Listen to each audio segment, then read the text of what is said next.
যে কেউ পিছন থেকে কলকাঠি নাড়ছে, না হলে কিভাবে এত সুনির্দিষ্টভাবে সব জায়গায় তারা পৌঁছে যাচ্ছে। নেপাল সরকারকে, এই ওলি গভর্নমেন্টকে পুরোপুরি চীনের কবজায় ছিল। ভারত বিদ্বেষী কথাবার্তা অনেক রকম বলেছেন সময় সময়। যেমন ধরুন, এক সময় বললেন যে রামচন্দ্রকে ভারত হাইজ্যাক করে নিয়েছে, রামচন্দ্র তো আমাদের দেশে জন্মেছে, এরকম কথা। এইগুলো মানে ধার্মিক উস্কানি দেওয়া। এবার আরেকটা কথা উনি বলেছিলেন যে করোনা ভাইরাসের থেকেও খারাপ হচ্ছে ইন্ডিয়া ভাইরাস। তো এইগুলো তো প্রধানমন্ত্রী লেভেলে বলা উচিত না। দেশের কি করাপশন বন্ধ হয়ে গেছে? বৈষম্য কিছুই বন্ধ হয়নি, কিন্তু গভর্নমেন্টটা পাল্টে গেল। এমন একটা গভর্নমেন্ট হলো যে কোনো একটা বৃহত্তর শক্তির কথাটা শুনবে, হয়তো চীনের কথা শুনবে, হয়তো আমেরিকার কথা শুনবে।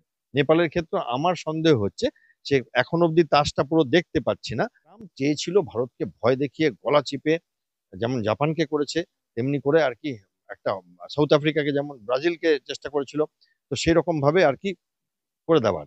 এই ডোনাল্ড ট্রাম্প হট করে একটা টুইট করেছেন যে আমি নরেন্দ্র মোদীর সাথে কয়েক সপ্তাহের মধ্যে কথা বলবো, এবং আমাদের টিমরা এই ট্যারিফ যেগুলো লাগিয়েছিল ট্যাক্সেশন, সেগুলো নিয়ে মানে অনেক ইতিবাচক একটা জায়গায় আসতে চাইছে। ভারতের কিছু মানুষ আছে যারা ভারতকে টালমাটাল করবার জন্য চেষ্টা করেছে, আগেও করেছে, এবং প্রচন্ড দুর্নীতি, প্রচন্ড স্বজন পোষণ, এবং সাধারণ মানুষের খুব অবস্থা খারাপ। তারা প্রাডা গুচ্ছির ব্যাগ কিনছে, এক একটা ব্যাগ 22 লাখ টাকা দাম, নিয়ে ইন্টারনেটে দেখাচ্ছে। আর এখানে লোকেরা ভারতে এসে, অন্যান্য দেশে এসে মজদুরি করে মা বাবাকে টাকা পাঠাচ্ছে, তারাও ইয়াং। এই যে দুটো একদম অন্যরকম দিক, সেই করাপশনের দিকটাতে মানুষ আর নিতে পারছে না। কি হচ্ছে, সোশ্যাল মিডিয়াকে কন্ট্রোল করবার জন্য নেপাল সরকার থেকে একটা চেষ্টা করেছে, এবং সেই চেষ্টাটাতে সোশ্যাল মিডিয়া মানে বন্ধ হবার পরে, যেটা ইয়াং জেনারেশন, যেটাকে সবাই জেনারেশন জি বলছে, মানে এই ধরুন 15-16 বছর থেকে 30 বছর বয়স এরকম, তারা খেপে গিয়ে নাকি এটা ঘটিয়েছে। এটা তো একটা দেখছি, পার্লামেন্ট হাউসকে দখল করা, প্রাইম মিনিস্টারকে তাড়া করা, এই ব্যাপারগুলো, জ্বালিয়ে দেওয়া, একটা হোটেল পুড়িয়ে দেওয়া। এখন দেখছি জেলখানাও ভাঙা হয়ে গেল, নেপালে অনেকগুলো জেলখানা ভাঙা হয়ে গেল, এবং প্রায় হাজার খানেক কয়েদি পালিয়ে গেছে। নেপালে অশান্ত পরিবেশ দেখা যাচ্ছে, কিন্তু নেপালের এই ঘটনার পেছনে নেপথ্যের তথ্য কি?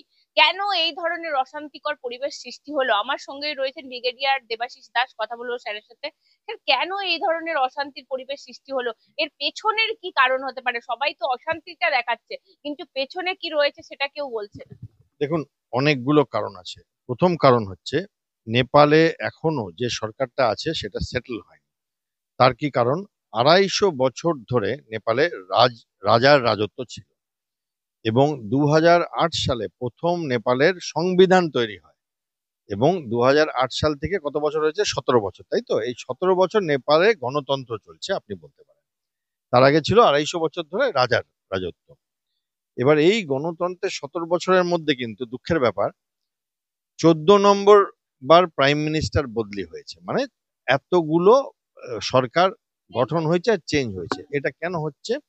কারণ এখনো স্থিরতা আসেনি নেপালে, এবং কোনো না কোনো কারণে। এবং দেখা যাচ্ছে, যেটা আপনি যদি এই গত 17 বছরের ইতিহাস দেখেন, ঘুরে ফিরে আজকের যিনি প্রাইম মিনিস্টার রিজাইন করলেন কালকে, তিনি, আরেকজন আছেন শের বাহাদুর দেউবা, যাকে আমরা কালকে দেখলাম মিডিয়াতে মার খাচ্ছেন এবং জামা কাপড় ছেড়ে দিচ্ছে লোকে, তিনি, এবং একজন আছেন অপোজিশন লিডার প্রচন্ডা বলে।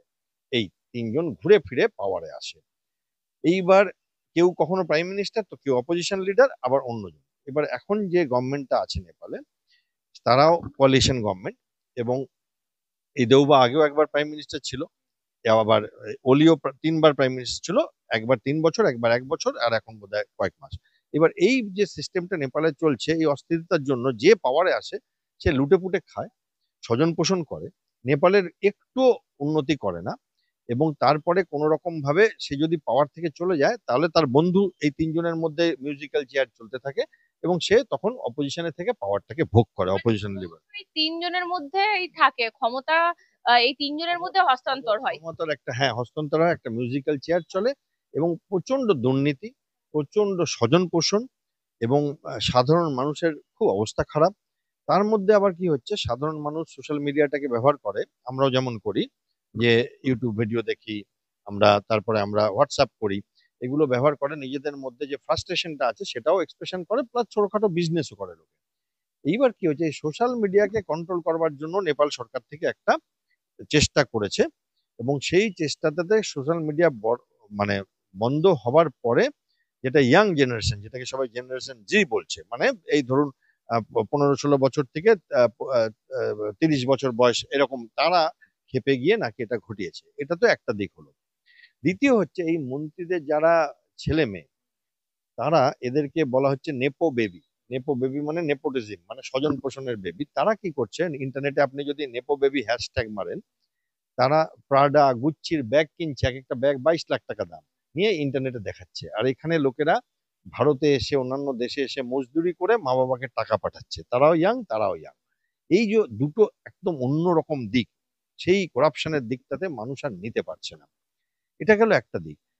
কিন্তু তার সাথে এটাও বলতে হবে, করাপশন তো আছে, এবং এই যে সিস্টেমেটিক্যালি একটা মানে জনরোষ আছড়ে পড়ছে, এবং সেখানে আমরা দেখছি পার্লামেন্ট হাউসকে দখল করা, প্রাইম মিনিস্টারকে তাড়া করা, এই ব্যাপারগুলো, জ্বালিয়ে দেওয়া, একটা হোটেল পুড়িয়ে দেওয়া। এখন দেখছি জেলখানাও ভাঙা হয়ে গেল, নেপালে অনেকগুলো জেলখানা ভাঙা হয়ে গেল, এবং প্রায় 1000 খানেক কয়েদি পালিয়ে গেছে। তার থেকে 10 থেকে 15 জন কয়েদি কিন্তু আবার ধরা পড়েছে ভারতের হাতে, এসএসবির হাতে, বর্ডারে, বিহার নেপাল বর্ডারে। এইবার এই ব্যাপারগুলোতে কোথাও আমার এটাও মনে হচ্ছে, যেহেতু এতদিন ধরে গেছি, নেপালেও গেছি, এবং নেপালের মানুষ, নেপালের আর্মির সাথে আমরা ট্রেনিং করেছি, অত্যন্ত ভালো পরিচয়। তো সেখানে কোথাও মনে হচ্ছে যে কেউ পেছন থেকে হয়তো কলকাঠিও নাড়ছে। কে নাড়ছে এক্ষুনি বলতে পারবো না, কারণ অনেক দেশ আছে, যেমন চীন। নেপাল সরকারকে, এই ওলি গভর্নমেন্টকে পুরোপুরি চীনের কবজায় ছিল ওলি গভর্নমেন্ট, কারণ নেপালের সাথে দুটো দেশের বর্ডার আছে, একটা ভারত, একটা চীন। ওলি সরকার প্রথম থেকে ভারত বিদ্বেষী মতবাদ এবং চীনের করতেন ভীষণভাবে। যেমন আমাদের একটা ম্যাপ, উনি ওনার সংবিধানে চেঞ্জ এনে একটা ম্যাপ নেপালের পাবলিশ করেন, যেটাতে ভারতের 3টে বড় বড় জায়গা উনি ওনাদের দেখিয়েছেন। লিপুলেক বলে একটা জায়গা আছে, এই কৈলাস মানসরোবর যাত্রা হয় আমাদের ইউপি দিয়ে, ওই জায়গাটা। এইবার আমাদের সাথে ওয়েস্ট বেঙ্গলেও বর্ডার আছে, ইউপিতে বর্ডার আছে, উত্তরাখণ্ডে বর্ডার আছে, বিহারে বর্ডার আছে। যে উত্তর দিনাজপুর, দক্ষিণ দিনাজপুর, শিলিগুড়ি, মানে এইগুলো ওনাদের বর্ডারের মধ্যে হ্যাঁ, ওয়েস্ট ওনারা। বেঙ্গলও তো আছে না, আমাদের ওয়েস্ট বেঙ্গলও আছে, বাট সব থেকে বড় বর্ডার আছে ইউপি আর উত্তরাখণ্ড। উত্তরাখণ্ড যদি দেখেন, আগে তো ইউপি ছিল, তো ওটা অনেক কিলোমিটার, মানে 1700 কিলোমিটারের মধ্যে 700 কিলোমিটার ওদের বর্ডারটা, আর বাকি 4টে রাজ্য মিলে বাকিটা। এবার এই, মানে দেখাচ্ছেন ওনাদের map। হ্যাঁ, অনেক অনেকটা জায়গা ওনারা দেখাচ্ছেন। প্লাস কি হচ্ছে যে উনি ভারত বিদ্বেষী কথাবার্তা অনেক রকম বলেছেন সময় সময়। যেমন ধরুন, এক সময় বললেন যে রামচন্দ্রকে ভারত হাইজ্যাক করে নিয়েছে, রামচন্দ্র তো আমাদের দেশে জন্মেছে, এরকম কথা। এইগুলো মানে ধার্মিক উস্কানি দেওয়া। এবার আরেকটা কথা উনি বলেছিলেন যে করোনা ভাইরাসের থেকেও খারাপ হচ্ছে ইন্ডিয়া ভাইরাস। তো এইগুলো তো প্রধানমন্ত্রী লেভেলে বলা উচিত না। এইবার কোন রাজ্য করছে, কোন দেশ করছে, সেটা আর কি আমরা বুঝতে পারছি না। বাট কারো একটা, জাস্ট একটা স্টুডেন্ট আন্দোলন না, কারণ আপনি দেখুন বাংলাদেশে যেটা হলো, একটা একটা বৈষম্য বিরোধী ছাত্র আন্দোলন ভারত বিরোধী ছাত্র আন্দোলন হয়ে গেল। বাংলাদেশের কি করাপশন বন্ধ হয়ে গেছে? বৈষম্য কিছুই বন্ধ হয়নি, কিন্তু গভর্নমেন্টটা পাল্টে গেল। এমন একটা গভর্নমেন্ট হলো যে কোনো একটা বৃহত্তর শক্তির কথাটা শুনবে, হয়তো চীনের কথা শুনবে, হয়তো আমেরিকার কথা শুনবে। নেপালের ক্ষেত্রে আমার সন্দেহ হচ্ছে যে এখন অব্দি তাসটা পুরো দেখতে পাচ্ছি না, যে কেউ পিছন থেকে কলকাঠি নাড়ছে, না হলে কিভাবে এত সুনির্দিষ্টভাবে সব জায়গায় তারা পৌঁছে যাচ্ছে। আরেকটা জিনিস হচ্ছে, সেনাবাহিনী কিন্তু নেপালের ক্ষেত্রে তারা নিজেদের হাতে কিন্তু এই কার্যত দেশ চালানোর ভার রাখলো, কিন্তু বাংলাদেশে আমরা দেখেছিলাম সেনাবাহিনী হাত তুলে দিয়েছিল। না, নেপালের সেনাবাহিনী প্রথম কথা প্রফেশনাল সেনাবাহিনী, এবং বাংলাদেশের সেনাবাহিনীও অতি মানে প্রফেশনাল সেনাবাহিনী। আমি এদের দুজনের সাথেই কাজ করেছি। এবার নেপালের সেনাবাহিনী কিন্তু দেশ চালাচ্ছেন না, ওনারা বলেছেন আমরা পরিস্থিতি সামলাবো, আমরা আমাদের দেশের সার্বভৌমত্ব রক্ষা করব, বাট আমরা সরকার গঠন করব না। সরকার পলিটিক্যাল লিডারশিপই আসবে, ততক্ষণ অবধি আমরা দেখব যাতে দেশটা উচ্ছন্নে না চলে যায়, এবং সেটার জন্য তারা এসে দাঁড়িয়ে পড়েছেন। সেটা যে কোনো দেশের সেনাবাহিনীরই করা উচিত। কিন্তু নেপালে আজ অব্দি কখনো সেনা অভ্যুত্থান হয়নি। বাংলাদেশে তো সেনাবাহিনী সরকার চালিয়েছে, আরশাদ চালিয়েছে। আম, এখন যিনি আছেন, তার আগে বেগম জিয়া, ওনার হাজবেন্ড নিজে প্রেসিডেন্ট ছিলেন। হ্যাঁ, তো কতগুলো জেনারেল পরপর পরপর রাষ্ট্রপতি প্রধানমন্ত্রী হয়েছে বাংলাদেশে, পাকিস্তানে হয়েছে, মিয়ানমারে হয়েছে, নেপালে হয়নি। হ্যাঁ, আর একটা জিনিস বলছি, দুর্নীতি মেন ইস্যু ছিল নেপালের। অনেকেই বলছেন দুর্নীতি তো আমাদের পশ্চিমবঙ্গেও মেন ইস্যু। তাহলে কি পশ্চিমবঙ্গেও জনরোষ এরকম ভাবে আছড়ে পড়তে পারে? এই প্রশ্ন কিন্তু সামাজিক মাধ্যমে আমরা দেখছি। দেখুন, প্রথম কথা, নেপাল একটা দেশ, আর পশ্চিমবঙ্গ ভারতবর্ষের বিশাল দেশের একটা অঙ্গরাজ্য। এই দুটোর মধ্যে ডিফারেন্স আছে। দ্বিতীয় কথা হচ্ছে যে ভারত অনেক পরিপক্ক ডেমোক্রেসি। ভারতে সরকার বদল করতে হলে ডেমোক্রেসির থ্রুতে করতে হয়। ভারতে এইরকম ভাবে রাস্তায় লোক নেবে সরকার বদল করে দেবে চেয়ার টেবিল ভেঙে, এগুলো হয় না। এগুলো এই ছোট ছোট দেশগুলোতে সম্ভব। ভারত সেখান দিয়ে অনেক শক্তিশালী দেশ। ভারতে আমার মনে হয় না যে সেই ব্যাপারটা আছে। স্যার, আরেকটা জিনিস, শিলিগুড়িতে পা রাখলেই সবাই বলছে নেপালের আঁচ আমরা পাচ্ছি, এই বিষয়টা। আরে, আপনি এটা বলছেন আজকে? আমরা তো শিলিগুড়িতে, আমি তো পোস্টিং করেছি, তো শিলিগুড়ির থেকে নেপালের কারেন্সি চলে, ভুটানের কারেন্সি চলে, আমরা নিজেদের কারেন্সি চলে যেতাম, পাসপোর্ট লাগে না, ভিসা লাগে না। এবং ভুটান নেপালের মানুষরা যায়, ইন্ডিয়ানরা যায়, এবং সেখানে গিয়ে তারা নিজেদের টাকা, ইন্ডিয়ান টাকা ব্যবহার করে। এই দেশগুলোর সাথে আমাদের ওই অত কঠিন পাসপোর্টের নিয়মগুলো নেই, অনেক সৌহার্দ্যপূর্ণ। এবং নেপালের সাথে আমাদের যেটা বলা হয় বহু বেটিকা রিস্তা, মানে আমাদের মেয়েও আদান প্রদান হয়, মানে বিয়ে থা হয় এদিক ওদিক। আর আমাদের মানে নেপাল বিপদে পড়লে আমরা সামনে দাঁড়াবো। এক সময় তো নেপালকে আমাদের অঙ্গরাজ্যই বলা হতো আর কি। তো সেইখানে কি হয় যে আমার মনে হয় না যে ওইটা আজকে কিছু হয়েছে। শিলিগুড়িতে আপনি যদি দেখেন এই বর্ডার গুলোতে সবসময় যাতায়াত হচ্ছে মানুষের, এবং নেপালের সাথে ভারতবর্ষের বহু বছর ধরে, হাজার হাজার বছরের সম্পর্ক। আজকের না তো পশুপতিনাথ বন্দ্যোপাধ্যায়। আরেকটা জিনিসের হচ্ছে শ্রীলঙ্কা, আমাদের প্রতিবেশী দেশ, বাংলাদেশ, নেপাল, সবগুলোই দেখা যাচ্ছে এইভাবে গণ অভ্যুত্থান করছে। তাহলে ভারতের ক্ষেত্রেও তো একটা বিপদের সংকেত হতে পারে কি? হ্যাঁ, চেষ্টা করা তো হবেই। ভারতের কিছু মানুষ আছে যারা ভারতকে টালমাটাল করবার জন্য চেষ্টা করেছে, আগেও করেছে। আপনি যদি দেখেন ভারতে মাঝখানে একটা শাহিনবাগ আন্দোলন হয়েছিল, একটা কৃষি আন্দোলন হয়েছিল। বাট আমার মনে হয় ভারত সরকারের সেই ক্ষমতাটা আছে যে এই রকম আন্দোলনগুলোকে গণতান্ত্রিক ভাবে এই আন্দোলনগুলোর মুখোমুখি হওয়া। যেমন কৃষি আন্দোলনের পরে কৃষি বিলটা কিন্তু প্রধানমন্ত্রী নিজে টিভিতে এসে বললেন আমি ফেরত নিয়ে নিলাম, এই বিলটা আমরা এখন আর করাবো না।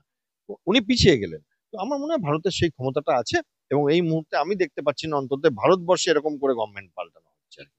আর আজকে স্যার ট্রাম্প কেন বার্তা দিতে এলো, ওই বিষয়টা কি হলো আজ?